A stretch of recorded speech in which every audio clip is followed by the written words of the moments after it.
Yan guys, may buto tayo sa pakwan guys. Yan. Linisin natin siya guys. Ibilad natin, lagyan ng asin. Yan. Sayang naman yung buto sa kuan guys o yung pakwan. Yung buto sa kalabasa, yung yellow na yellow. Ang laki ng ano niya guys. So pampakwan talaga siya. Yan. Yan. Kaya ibilad ko to siya guys. Ibibilad lang siya. Kunin lang siya yung lagkit niya na hindi na siya masyadong lagkit. Tapos ibilad siya sa araw guys. Yan. Yan. Hindi na siya masyadong binilag ko na siya guys. Kaso lang yung pagbilad ko siya malagkit. Maano pa siya.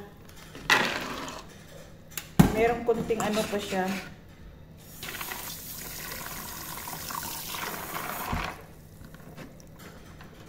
May konting ng lagkit pa siya. Kaya ano ko ibabad to. Yan. Para magawa tayo ng pakwan.